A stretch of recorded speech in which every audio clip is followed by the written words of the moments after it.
आज के समय में हम देखते हैं इतने सारे लोग जो हैं वो डिप्रेस्ड हैं।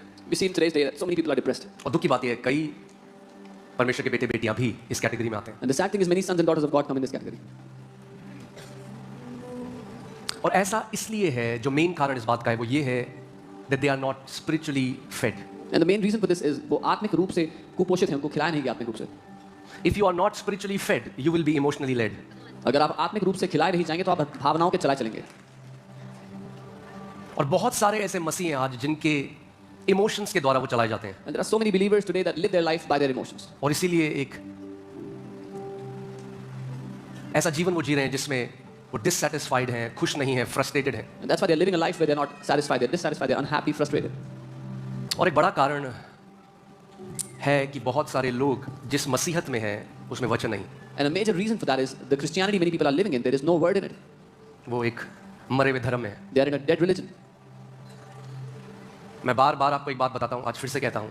I keep telling you this again and again. I'll say मैं it. यहाँ पर ईसाईयत का प्रतिनिधि बनकर नहीं खड़ा होता हर Sunday. I don't stand here as a representative of the religion of Christianity.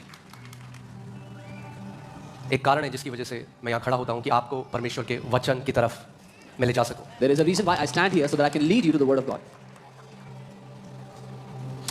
Jesus said that the traditions of men has made the word of God of none effect. यीशु ने कहा मनुष्य के रीति रिवाजों ने परमेश्वर के वचन को निकम्मा कर दिया है.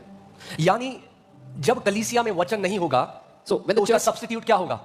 रीति रिवाज। when the church does not have the word, the substitute for the word will be rituals. and जब customs. हमारे अंदर वचन नहीं होगा तो हम अपने बच्चों को आगे क्या देंगे? रीति रिवाज। When we don't have the word in us, what will we pass on to our children? Traditions. और जब हम अपने बच्चों को रीति रिवाज देंगे, परमेश्वर का जीवित वचन नहीं, तो वो भी एक मरे हुए ईसाइयों की तरह जीवन जिएंगे। उस ईसाइयत में कोई परमेश्वर की सामर्थ नहीं, उस ईसाइयत में कोई सामर्थ नहीं जीवनों को बदलने की। वो एक खोखली ईसाइयत है। And when we don't give the word to our children, they will live in a dead religion, they will live in a dead Christianity that is shallow and empty within. It does not have the power of God to transform lives. मसीहत cross पहनना और Christian T shirt पहनना और गाड़ी के पीछे praise the Lord लिखवाना नहीं है। To be in Christ is not to wear a Christian locket or to put praise the Lord behind your car.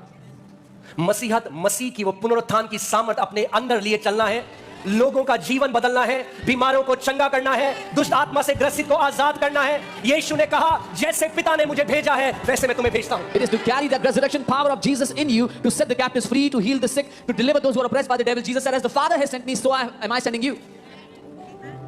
तो आपको आज ये निर्णय लेना होगा So you have to decide today. कि मैं अपने बच्चों को क्या एक मरा हुआ धर्म दूंगा ईसाइयत का, या मैं उन्हें परमेश्वर का जीवित वचन दूंगा जो अविनाशी है, जो युगानुयुग है, जो कभी बदलता नहीं। You have to decide whether I will pass on this dead religion of Christianity to my children, or will I give them the living word of God that abides forever.